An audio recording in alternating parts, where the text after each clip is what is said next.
2021 qui da noi a Soundtrack City, e come vedete questa volta insomma non ci siamo fatti scappare la possibilità di parlare con le compositrici che sono come dei panda in sostanza, quindi ce le teniamo proprio strette proprio. E in questo caso stiamo parlando con Camilla Uboldi. Ciao Camilla, benvenuta a Soundtrack City. Allora, per prima cosa mi ha molto incuriosito il tuo workshop, perché si stacca un po' dagli altri, cioè tu parli del cinema indipendente, in particolar modo della scena latinoamericana, in particolar modo ancora messicana. Ci spieghi meglio il focus di questo workshop? In realtà vorrei parlare un po' della mia esperienza, che comunque è la mia esperienza, perché mi sembrerebbe un po' arrogante parlare del cinema, del cinema indipendente messicano in generale, perché ognuno ha ovviamente la sua esperienza personale, però perché credo che Lorenzo mi ha contattato anche perché chissà, è una storia un po' diversa di una compositrice che ha studiato in Italia e dopo ha deciso di andare fuori dall'Italia a lavorare, e ovviamente ci sono delle cose interessanti lavorare in Latino America, ci sono i pro e contro ovviamente, no?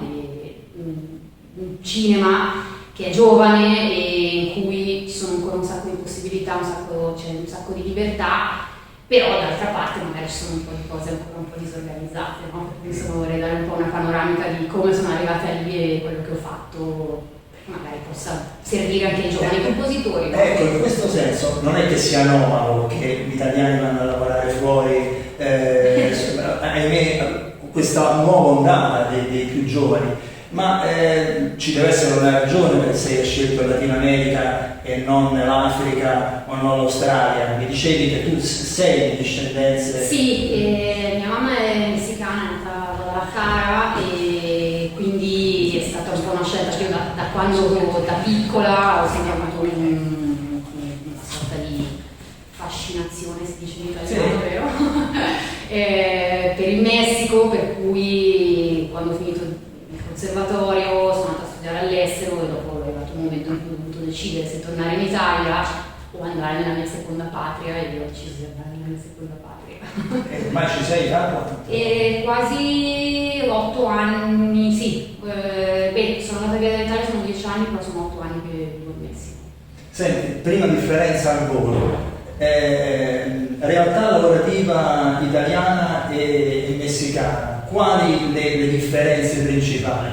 Ma allora, io sono onesta, in Italia ho lavorato poco, però una cosa che posso dire, diciamo, un po' più in generale, mi è sempre sembrato che il Messico, essendo un paese, ripeto, giovane, è un paese in cui c'è molta voglia di fare. Cioè io ho fatto cose, mi ha dato delle possibilità che vedevo un po' difficili in Italia, no? Perché in realtà credo che appunto è un paese dove hanno superato tante difficoltà con uno spirito sempre positivo, no? Cioè per cui diciamo che anche sul lavoro c'è un po' questo spirito, no? Cioè che ti aiutano a fare le cose, tu aiuti gli altri a fare le cose. Per esempio io arrivata a gennaio, a marzo un amico compositore che conoscevo da poco mi ha passato il suo lavoro, perché non poteva farlo, me l'ha passato così, no? E quindi c'è uno spirito di collaborazione bello, no? E soprattutto sì, c'è possibilità di fare, per esempio,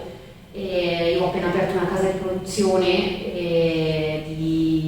specializzata in animazione, perché mi piace l'animazione, e sinceramente è una cosa che in Italia probabilmente mi avrebbe fatto paura, no? In un certo senso, perché sembra tutto complicato, tutto difficile, no? Invece in Messico, insomma, diciamo che ci sono tante possibilità per fare le cose.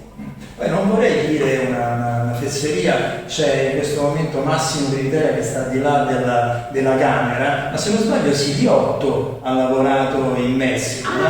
Sì. Esatto, quindi ha fatto un po' da rivista, quindi in qualche modo. Io l'ho conosciuto a Los Angeles, lui perché ho lavorato un pochino a Los Angeles e sì, comunque quando giusto a Los Angeles mi parlava, no? Del cinema messicano, sì, producono tante cose, quindi c'è abbastanza spazio per tutti. Poi di suo mi sembra un viaggiatore musicale, adesso sta facendo questo lavoro in Kazakistan, quindi insomma probabilmente dai suoi studi di etnomusicologo anche, quindi deve avere in qualche modo. Torniamo al tuo workshop, quindi tu vuoi dare anche delle dritte in qualche modo, dicevi, ai compositori. Quale sarebbe dalla tua esperienza, quale sarebbe ad esempio già una dritta che tu ti senti di poter dare? Bella domanda. Tanto te la chiederanno dopo. E appunto, quindi ci devo pensare, no? Una dritta, ma di non farsi scoraggiare all'inizio perché è difficile, no? È un mondo difficile e io onestamente, adesso dico una cosa, qui in Italia, finito il conservatorio, mi sono sentita un po', e adesso?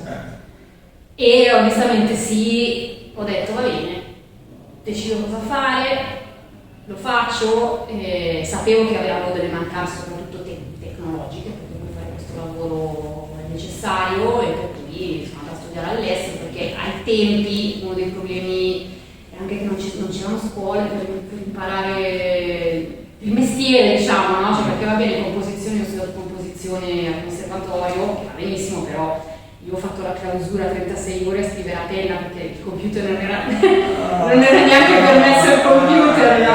La clausura, mi fate ricordare. Che ho dei ricordi bellissimi della clausura, perché vabbè, insomma, poi però sì, diciamo che c'è stato un momento che ho detto perché ho studiato composizione 10 anni, cosa faccio? Però insomma ho deciso e ho fatto tutto il possibile per poterlo fare, no? Cioè, per cui, insomma, probabilmente un consiglio.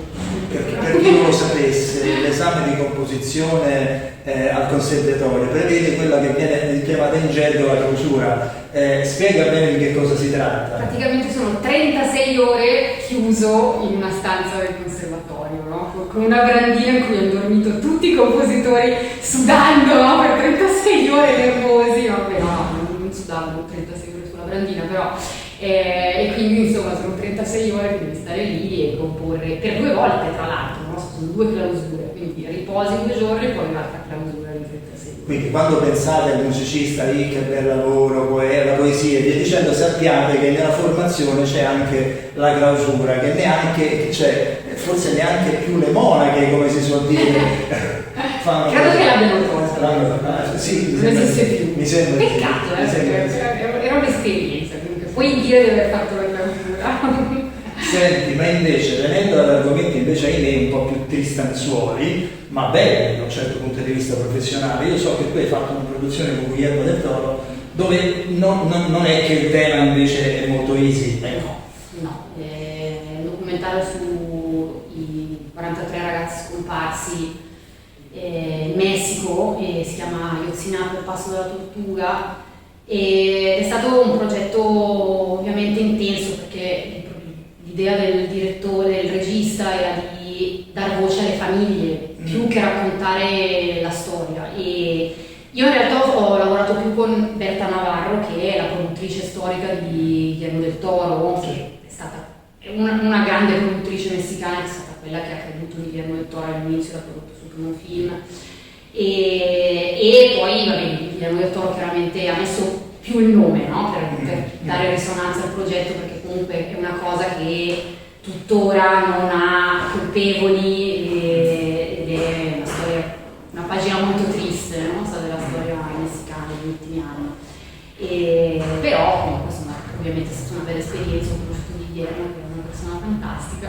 È già uscito questo documentario? Sì, era su Netflix, adesso non so, non sono sicura perché tra l'altro non so mai se in Italia c'è. Sì, infatti poi c'è questo che magari è uscito su Netflix negli States ma non in Italia. Sì, per cui quel progetto era su Netflix, però è già uscito da 3-4 anni, non so, probabilmente sì. Mi stanno facendo dei segnali.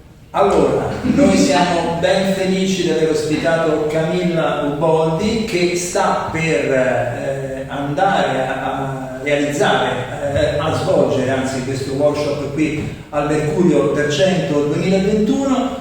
Io ti saluto Camilla, grazie, ti auguro il meglio e alla prossima. Ciao.